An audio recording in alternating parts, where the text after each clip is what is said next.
Hello, I am Joel McLeod. And I'm Roland Tanner. And welcome to the 905er. A while back, we sat down with Tim Gray, Executive Director for Environmental Defence Canada.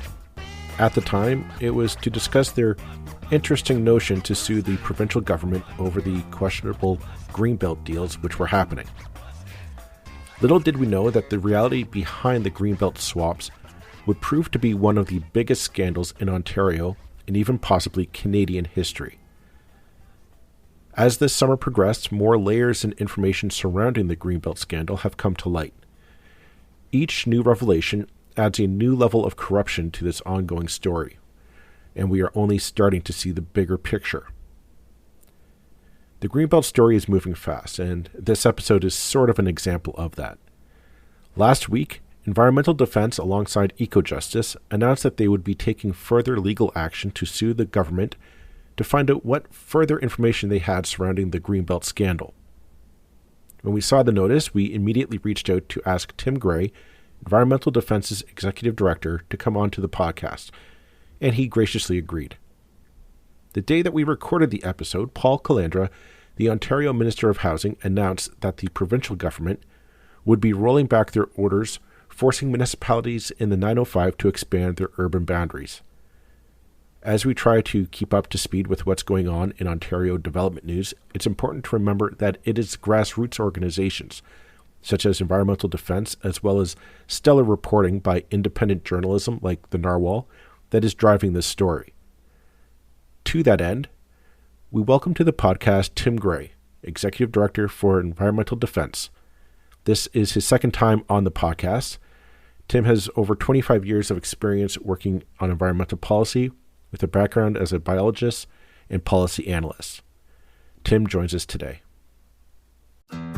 You looking to make the most out of this life and optimize your personal wellness? Then check out the Natural Man Podcast. Join me, host Mike C., as we explore all areas of human wellness, physical, mental, and emotional. Learn strategies to optimize your own well-being and be in the driver's seat of your own health. Remember, your doctor works for you. Learn biohacks, neurohacks, ways to improve sleep, and ways to optimize your body and your mind. Check us out on Apple, Spotify, the Fountain app, and at naturalmanpodcast.com. Okay, thank you to Tim Gray from Environmental Defence for coming back to the 905er. I guess a bit of a follow-up of our previous episode where we were talking about your legal action against the provincial government concerning the Greenbelt.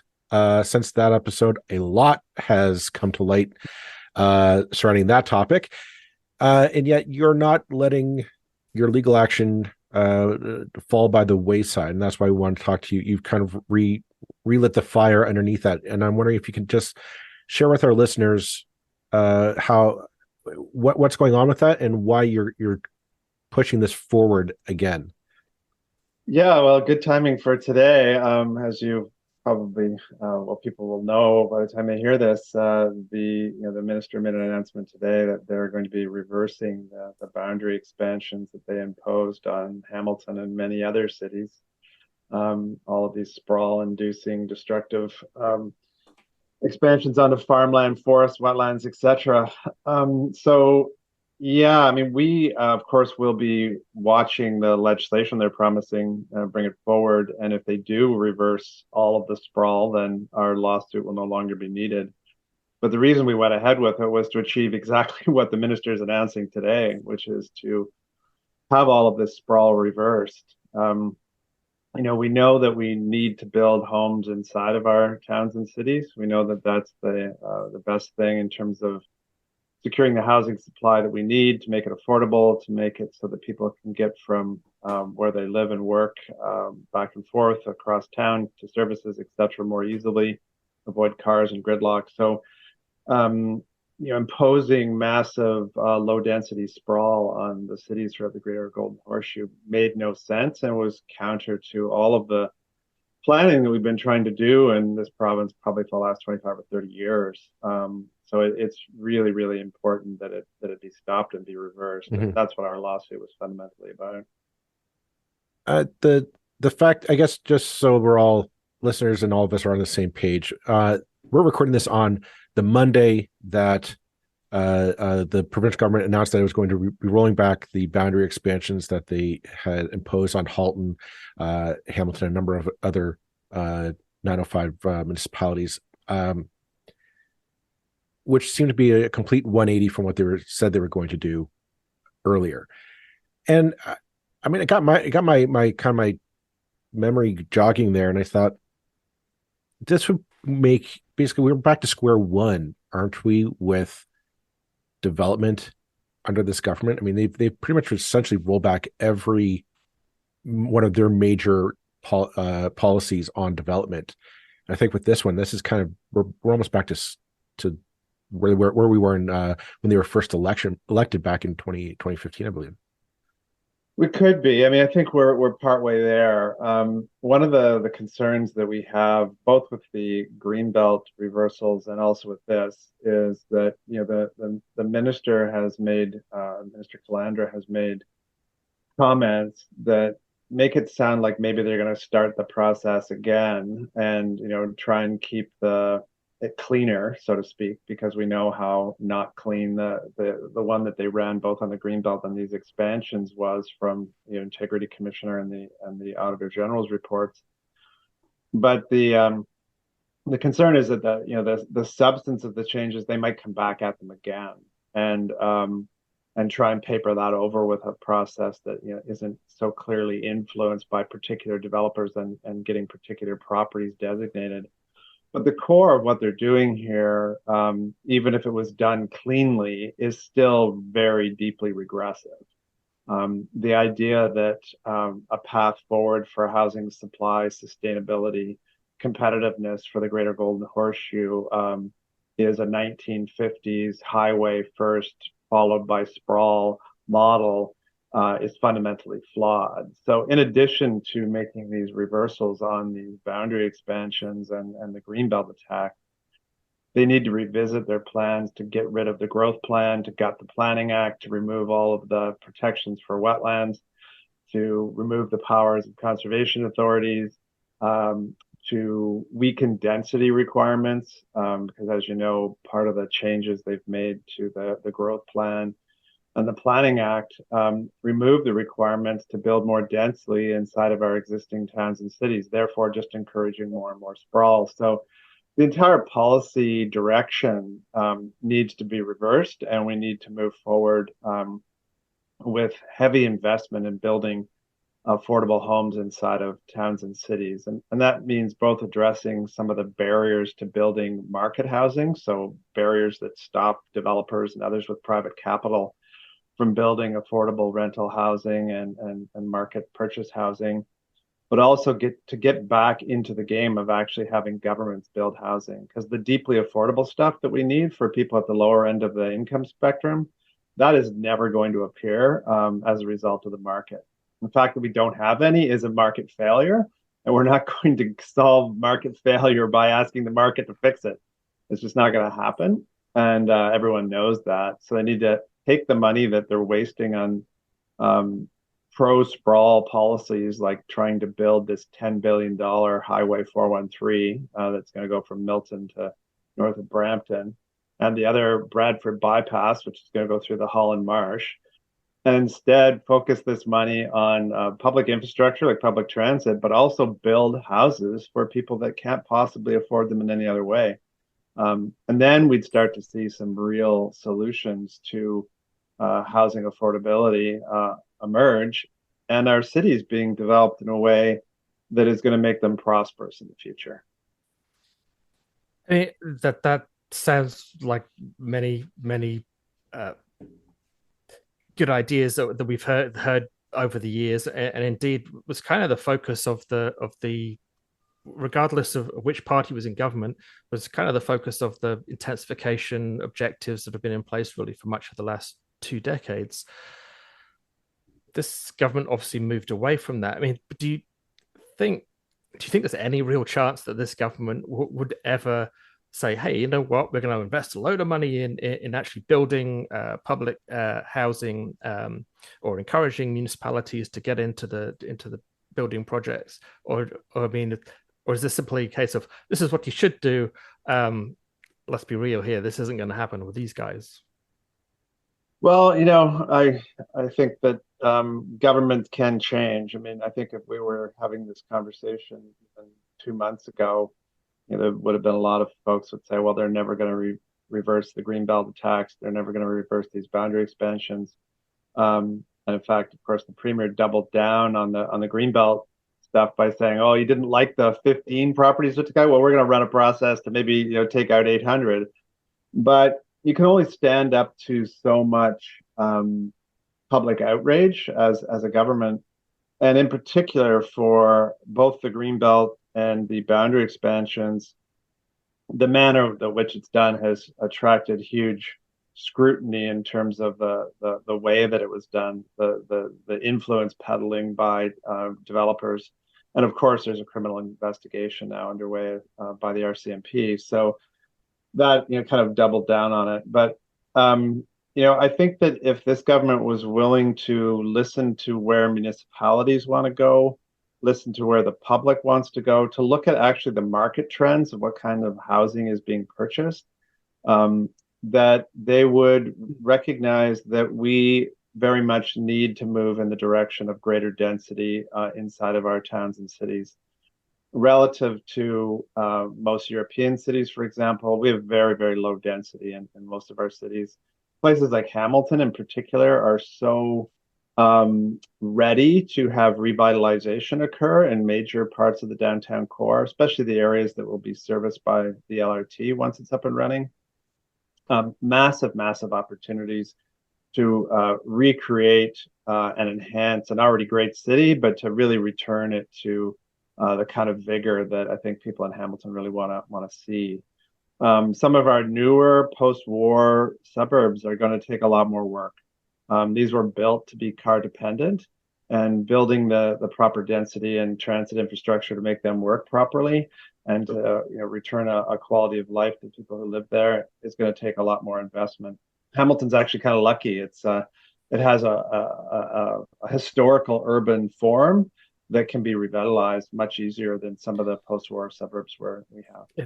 Actually, literally as someone who moved from one part of the 905 to Hamilton, that's very much what strikes me, is that Hamilton has that pre-auto age infrastructure in place because it predates the auto age, and it makes things a lot easier. Certainly in the kind of in the old city below the mountain, it makes things so much easier in terms of getting around and creating a less car dependent culture. The other question that struck me was to play slightly devil's advocate, but also to sort of advocate for a perspective which I think is very common in a lot of 905 cities, which is, well, we're damned one way and we're damned the other. We're against sprawl. We don't want to lose our green spaces, but we're also quite uneasy about the idea that if it's not sprawl, then it has to be high rises. It has to be that we have to kind of give up every downtown to 30, 40-story buildings. Isn't there kind of a middle ground here that we could find that increases density, but we end up with a city more like Edinburgh than Manhattan, to oversimplify, I appreciate, but I mean, is that kind of what we're looking at now? That basically we're back to the what some would call overdevelopment of previously suburban downtowns. Absolutely. I mean, I think there is a really interesting and compelling way forward. This government has, we haven't talked about that so much, but they've also been very, very much in favor of massive tower development around particular transit nodes, for example, which in some place makes sense. But if you think of like where the opportunity really lies, it is in all that building type kind of between the towers and the individual 4,000 square foot home on farmland. Some people call this like the missing middle sometimes. But if you think of like the neighborhood that I live in downtown Toronto in Little Italy, and there are apartment buildings on my street from like the turn of the 20th century up until about late 1930s, early 1940s. Beautiful buildings, maybe 20 apartments in them, 4 floors. Taking up. I live in a semi. but take up a lot that would be equivalent of, me and my neighbors, right to the back alley, but beautiful, beautiful buildings that fit into the neighborhood. But those have been prohibited by zoning probably since about the 1950s. I don't know the exact date, but the density that you could build in these downtown neighborhoods with, just changing those rules, or making it so that if you live in North York or in Richmond Hill or in Newmarket, that those kind of buildings could go into these single family home neighborhoods. Suddenly you start to get densities that would support public transit. So then you can have buses. And when you get enough of it, then you can have things like LRTs. And it's also enough people. You can have a local coffee shop you can walk to. You can have a grocery store on the corner. None of those things are possible if you don't have enough people living in a particular area. And then, of course, what you end up with as a result is complete car dependency, where you can't get a single service within walking distance of your house, and you're forced to drive absolutely everywhere, which is the situation that exists in a lot of places, but also what the current government wants to build. They see that as the future, is that we're going to build a lot more of that. And clearly it's terrible for the people who live there, and the costs are very, very high if you're car dependent. Like, think of a two-family, two-income earning house, if people aren't working at home, and you're looking at like $20,000 a year per person to maintain that vehicle, with payments and insurance and gas and stuff. So these costs are real. They're additive to the cost of buying a home, and those can be eliminated if we build differently. And of course, we actually get to keep some farmland as well, because it's a very finite resource in this country, and not sprawling means we actually have more places to grow food. I wanted to maybe just take a step back and go a little bit higher on and look at the housing crisis that we're all in the country. And it seems to me that we're coming kind of, part of my euphemism, but like a come to Jesus moment on the fact that the way that we've been building our cities and our communities has to stop. And I as you're talking, Tim, I was thinking of a comment that we heard Doug Ford say at one of his Ford Fests this last summer of, we're going to have, beautiful home, $500,000 home with a white picket fence that anybody can buy. And that's what they're going to get built in province. And I saw a lot of critics, myself included, was just how is this possible in today's market? And where are we going to build these homes? And I'm wondering if it's just a matter of that, like, is that notion just that going the way of the dinosaurs? It's just that we have to start thinking of how the 905 communities are going to be built for the future, for our children's generation to live here. Yeah, I mean, I think that there's not going to be an end to people living in single family homes, but I think that we're going to need to increase the supply of more urban housing forms, townhouses, stacked townhouses, 2-bedroom, 3-bedroom condominiums or rental apartments. Many of these bedroom communities were established after the war, especially the older ones. You think of like older areas of Richmond Hill or Scarborough. They're heavily populated by the boomer generation. Many of them living in singles or in single individuals or couples living in large houses, where they would actually like to move into something else, right? They'd like to live in some other type of housing that wasn't so big, didn't require so much maintenance, but they can't because there's nothing available. So they have to leave their community or their city to find housing or stay put. If you started investing in having more variety of housing so that massive cohort of people had somewhere else that they could live, that's literally tens of thousands of single family homes in the older suburbs that would be freed up for other people to buy. So it's not like there was not going to be 4-bedroom houses for people to live in. It's that because they make so much money for developers, is that they really want to drive the market to be that's the only thing that's supplied. I mean, this idea that we have, it seems, in this province, or if you listen to the premier, is that there's like just kind of this infinite choice, and the reason that we buy these, or that we build these like massive single family homes on farmland, is because that's what everyone wants. But there's not an open market for housing. You as an individual either buy from a condo corporation or from a big tract home developer. It's not like any of us are going out in Southern Ontario, buying a chunk of land, hiring an architect and a builder and building our own house. That's just not the way the market operates. So they make piles of money by building in urban areas these very small, either bachelor or one bedroom apartments, or out in farmland building gigantic monster homes. And unless there's some kind of regulatory intervention, they're going to just try and maximize the profit. So we actually have to make it clear what is acceptable to be built, because housing is more than just a commodity. People literally die on the streets if they're not housed, especially in a place where it's minus 20 in the winter. So we actually have to think about housing in a bit of a different way than it's just like a market commodity like bananas. It's not. And government needs to recognize that.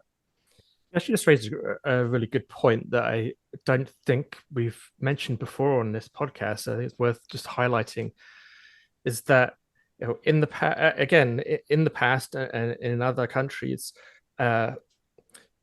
large houses for big families, wealthy families, grown-ups, if you like, were built in downtown areas, and they would often be terraced. So you would have a terraced large house downtown, which would have a garden. So I'm thinking again of just places where I've lived, say in Edinburgh, where you'd have a large terrace of houses owned by very wealthy people who chose to live there rather than in the suburbs, that's for sure. And they would have a garden. It wouldn't be vast, but they would have a garden. It was often across the street. Or there would be a shared park area that sometimes belonged to a private group. I'm not saying that's a wonderful situation necessarily, but you could have all the advantages. But if you have 2 or 3 children,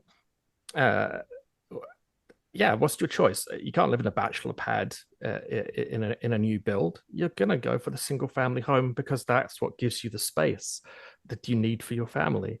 So I think it's just something that hasn't sort of properly struck me before. So I just thought it was worth highlighting.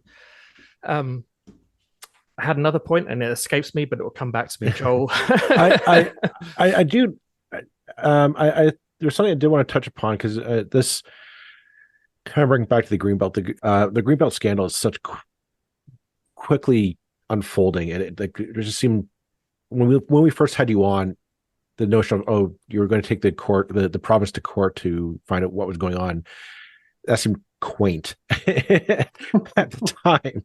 And now we're getting just this. It's an onion. There's a new layer. Somebody else had their hand in the pie on this enrichment deal, and I'm. Right now, as we're recording this on Monday, October 23rd, folks, and this morning, it came out that it turned LiUNA, one of Doug Ford's big supporters, and he got a big endorsement from LiUNA in the last election. The executive assistant to the president owned property that was released from the Greenbelt by this government. And there's it looks like this is happening. And the reason I'm bringing it up is, I wonder, organizations such as Environmental Defense, other environmental watchdog groups, other citizen groups, and this might be unfair to ask you to speak for them, but I will anyways. Do you folks have any trust in this government now that we seem to have forced them to roll back a lot of the decisions and the policies that they implemented? Where you forced them to roll them back under public scrutiny. It's clear the public does not want them moving forward on this, but we still have 2 years left in their mandate, and they're presumably going to push something forward for the housing file. Do you trust them to do the right thing on this anymore? Well, I mean, we've seen the premier and ministers reverse themselves multiple times on the Greenbelt file for sure. So I think trust is probably no longer an appropriate word for interactions with this government on anything to do with housing or environmental protection. I mean, I think the proof is going to be in the pudding on a day-to-day basis. They have introduced legislation to return the Greenbelt takeouts to the Greenbelt. They're saying they're going to introduce legislation to reverse all the boundary expansions. We'll be pushing for legislation to reverse all of the attacks on planning and wetland protection, etc. So we have to actually see action, and it needs to be done in a way that's transparent and clear, and that the outcome is something that the public is demanding. On the influence side, the links between some of the land speculators, or in this case, a union you were mentioning, and government decision making. I mean, that really does get into the realm of breach of trust by public official, which is what the RCMP are investigating as part of their criminal investigation. Not my area of expertise. I know a lot more about planning and city design than I do about who's going to get charged and when with those kind of things. But clearly, it's of a lot of what we've seen coming from the Auditor General and the Integrity Commissioner causes a lot of concern, and that obviously is translated into the department of the RCMP that specializes in political crime, now investigating these circumstances. So we'll have to see what happens there. But I mean, it just comes down to a matter of trust. I mean, would you sit down at the table with Minister Calendra or anybody to talk about how to ensure any new housing projects are done in an environmentally safe, sound manner, or to talk about how to make our cities more livable and conducive to a 21st century lifestyle? Oh, absolutely. I mean, we would talk with the government anytime that they would be willing to talk with us around the appropriate way forward on these issues. They've had no interest in doing that over the last several years. But if they ever change their mind, happy to sit down and chat about it. Well, we'll consider that an open invitation to any progressive conservative members who might be listening to this podcast. So take note, folks. It really comes back, and I think we might have discussed this the last time we spoke to you, how policy in this government has, well, two aspects of this government. First, the policy has tended to be come forward with almost no consultation, with almost no kind of prior warning, was certainly not mentioned in any party platforms, no consultation with the public, no consultation with stakeholders, no consultation with groups such as environmental defense or anybody else for that matter. And this is why, actually, although it can often seem annoying and it can seem that it slows the process down, this is why you do that, so that you don't end up with a humiliating capitulation and a reverse of every policy that you've come forward on something. And I've said a few times since 2018 that the one good thing about this government is that they, when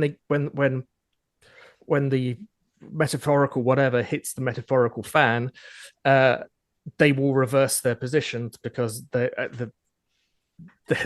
are not particularly strong at sticking to their guns. That's the one thing you can say. They will reverse. They will turn around and undo what they've done, rather than risk being unpopular. But I mean, again, I maybe could just comment on that point, that policy that's done on the back of an envelope and then dropped from a great height. This is what happens. This is why you need to consult. Perhaps you could just say something along on that point. Yeah, absolutely. I mean, if you don't care what the evidence says, if you don't care what the data says, if you don't care what the professionals have to say about issues around planning, what municipalities have to say, what the needs are of the population, and you're only talking to your friends, as the Premier describes them, who have a very narrow private interest in a particular approach to planning and building, then you're likely to make some mistakes. And then, of course, at some point, this realization, I guess, occurs, which is that, oh, right, yeah, we got elected by the people of Ontario. We're supposed to be representing the public interest, not narrow private interests of our friends. And it starts to become a real problem, because you haven't thought about any of that, because you didn't really care, apparently. So eventually it catches up with you. If you've done it in an incredibly reckless way, which they've done it, it's not just that people are angry about it or that it's bad public policy. In this case, they've pursued it in a way that clearly is corrupt in the kind of classic definition of it. Whether it's criminal or not, we'll see. So that of course then makes it even harder for individual MPPs to go back to their constituencies, because even the people who don't know very much about planning, don't care too much about whether we lose farmland or whether we build cities that look like they were from 1961. Even the folks who don't care about that get irritated about the corruption side of it. So yeah, I think that there is a path out of this for them, but they're going to need to change their ways. But the fact that they are willing to reverse at some point may help them survive. But at some point, I mean, this government I think part of the problem that we have with the housing file across, not just the 905, but across the country, is that people have a sense that things aren't getting done. And the action, I guess that my point is, the further we kick this can down the road, whether it's to revisit policy decision after policy decision, but ultimately shovels aren't getting in the ground, and we're not actually building the house that we need, it just makes this problem infinitely worse. That's just kind of my point on the file at the moment.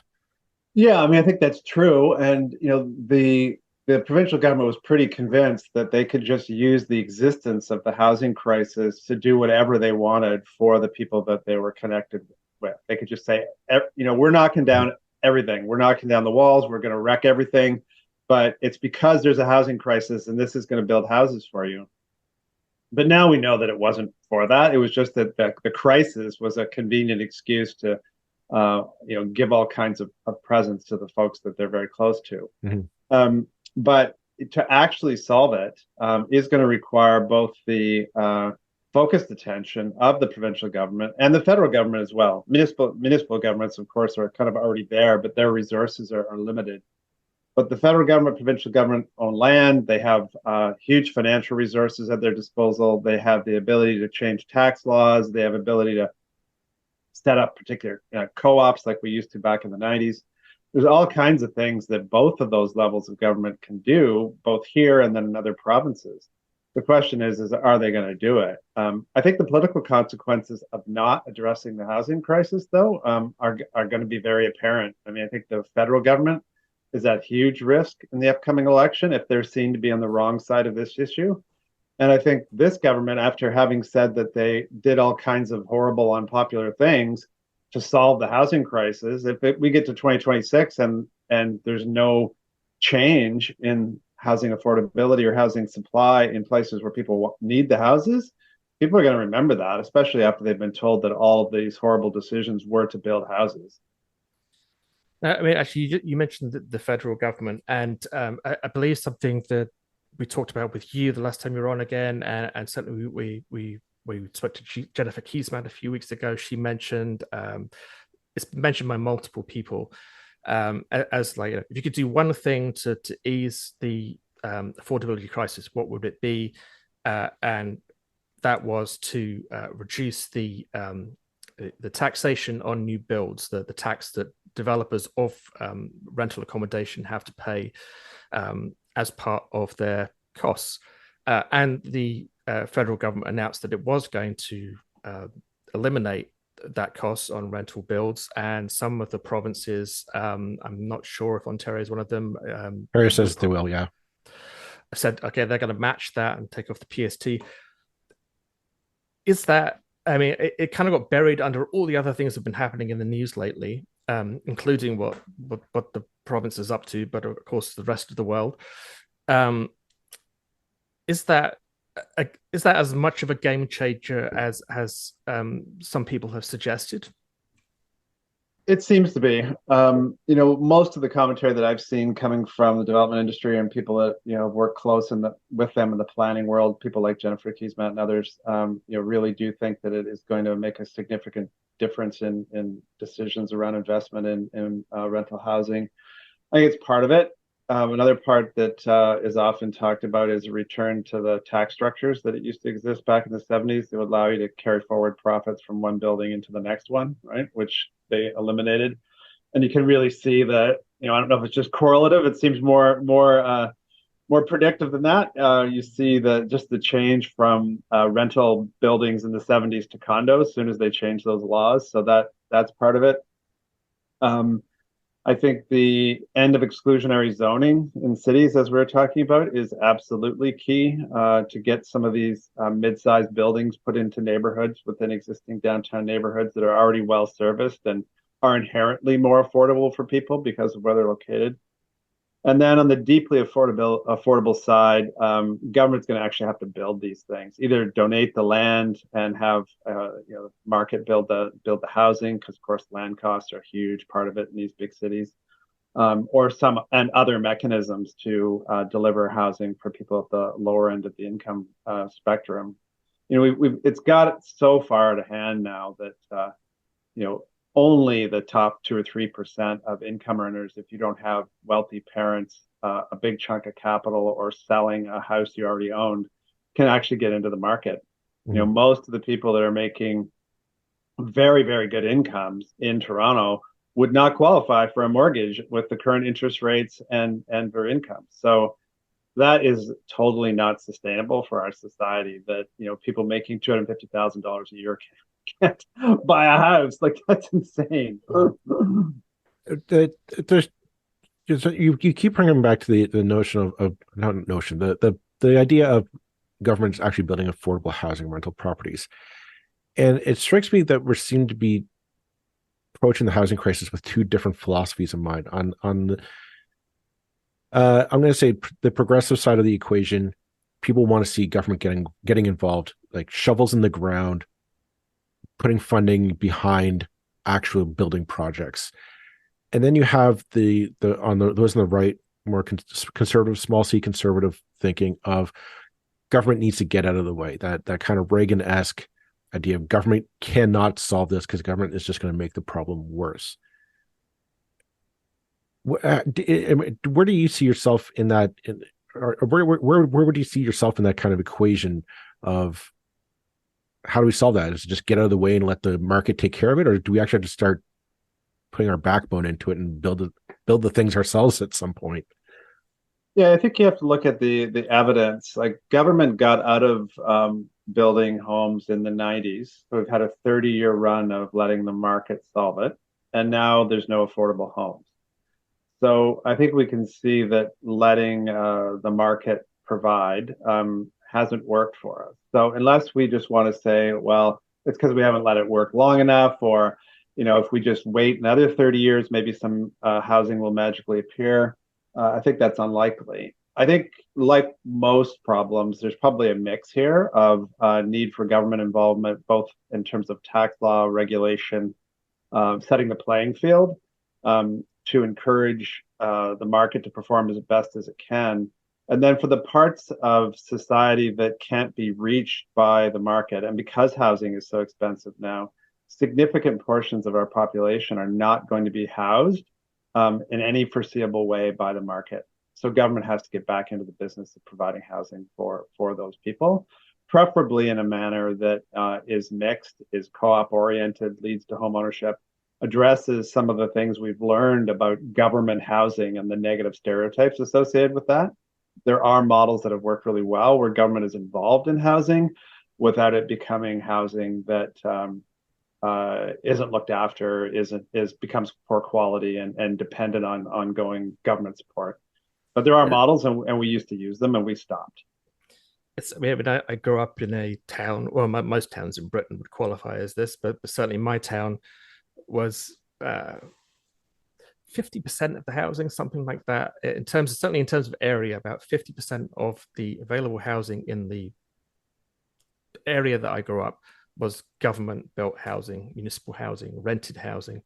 It wasn't all perfect. I'm not going to claim it was perfect, but it was of a decent standard. It was basically good. You weren't going to grow up with rickets or lung disease, or there was basically good, sound housing.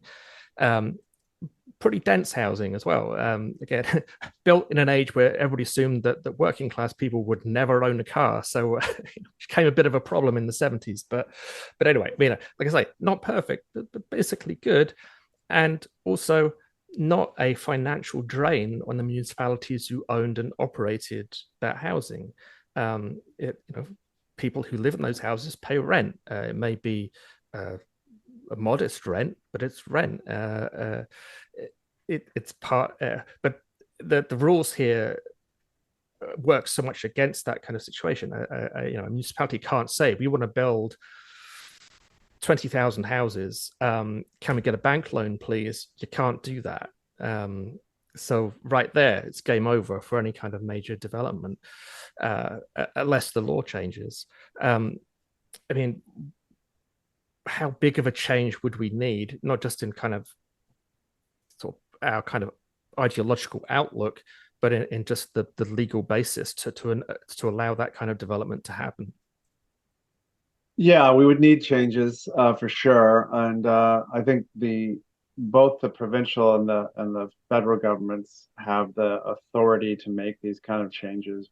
In particular, the province. Most of the authority around building and land and planning is provincial. The federal government obviously has tax law under its control, and the ability to spend because it collects the lion's share of income taxes. So it can bring that to bear. Both the province and the federal government are big landowners, which makes building some of this kind of housing more possible. And then, of course, they both have the ability to legislate models that would be workable, co-op models, other things that make it more affordable, and to do things like backstop loans. They both have access to huge amounts of capital, and agencies whose job it is to make that capital available at low risk and low interest rates if they decide to. So it's clearly. You were mentioning the UK. We have some good examples in Finland and other parts of the world where huge portions of housing are in fact built by government and in some cases continue to be run by government with tenants in them. On a separate note, my understanding is that in Germany, which pretty wealthy country, the kind of default. They have a much higher rental percentage of the population that rents than buys. So it's kind of, well, you're grown up now. Have you bought your house yet? Kind of outlook, which I have to say, as sort of viewing the condominium model in North America versus just renting, I think I'd rather rent than have a condo. But that's another story. Yeah, I wonder if we need to, question some basic assumptions. Do we need to own? What are the advantages of owning? Sure, you own something, but I don't know. Is there any sort of value in that kind of question?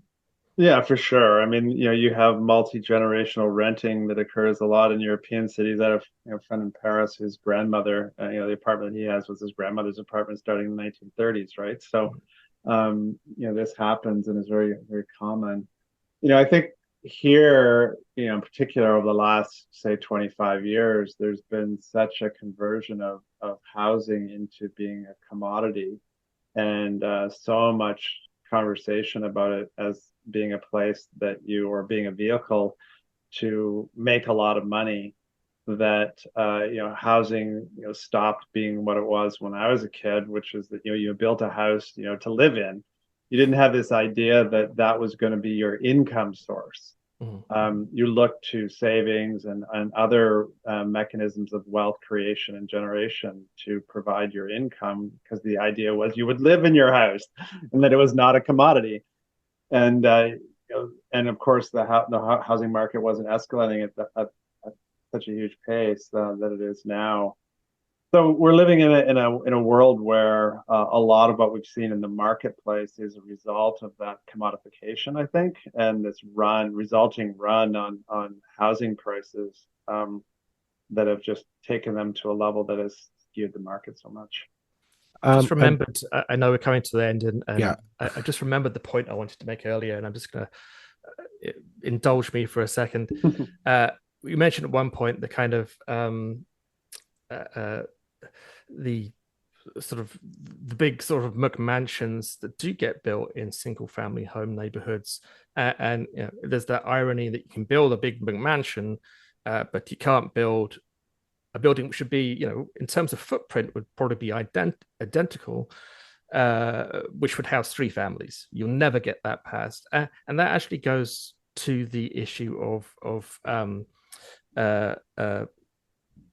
oh blimey, I've just forgotten the name. The committees of adjustment. Do you have any thoughts on committees of adjustment? I have a bee in my bonnet about them, and the need for them maybe to be radically reformed or abolished. Do you have any thought about the role that they currently have played in kind of acting as a barrier to any kind of sensible development in established neighborhoods? Well, we run into a lot, here in Toronto with our work around trying to end exclusionary zoning, the kind of NIMBY phenomena. Like, quite often people will show up at those kind of places as, kind of the first time they see a new development proposal. And,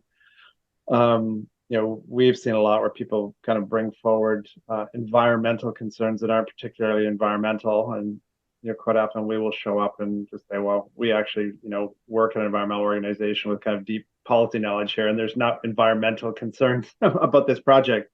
But yeah, I think that has been a locus of resistance there to changing neighborhoods.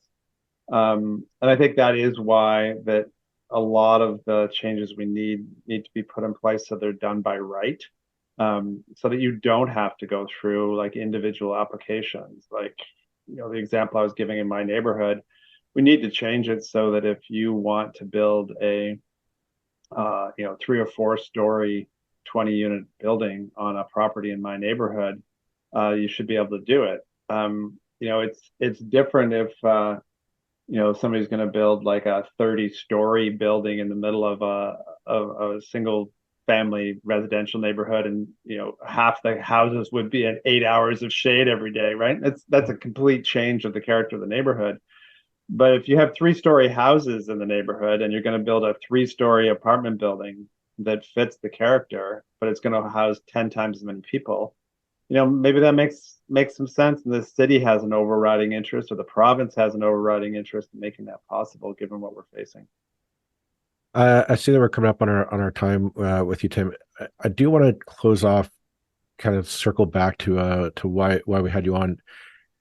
And as this Greenbelt scandal in the provincial government, as it continues to unfold, your environmental defense is very much in the fight with as you're taking legal action and whatnot. I'm wondering to know what is that you're looking for going forward. What are you concerned about as you're seeing these developments happening? Or what are you keeping an eye on? What are you looking to find out about, or want clarified for your sake?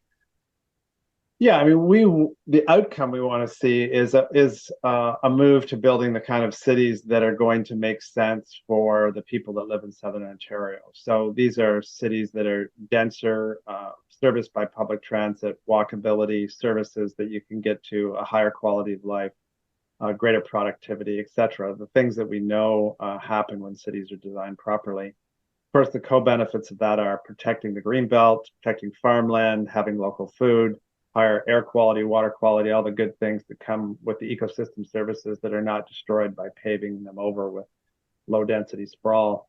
So there's a whole bunch of benefits that flow together. That's the world that I think many of us want to create. With this government, I think stage one is getting them to reverse some of the attacks on this approach to planning.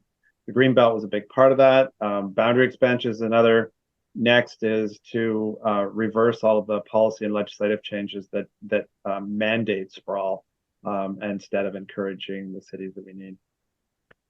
All right. Well, I think we're going to leave it at that for this episode. Thank you very much, Tim. Best of luck with you on environmental defense's legal action against the provincial government. Clearly, you're making some traction with this. So we look forward to seeing what comes next. Take care. Yeah. Thanks so much.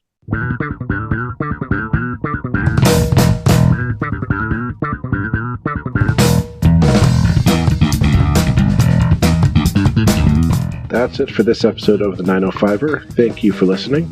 As always, you can send us your feedback, thoughts, and concerns or ideas for future episodes to our email, info@905er.ca. We'd love to hear from you. You can help us keep the 905er going by financially supporting us through Patreon as well as PayPal. Visit us at 905er.ca and click on the support tab. As well, links are in the show notes for your convenience. Lastly, you can find us on social media. Search for _905er on Facebook, Twitter, Instagram, and LinkedIn. So long for now. See you next time.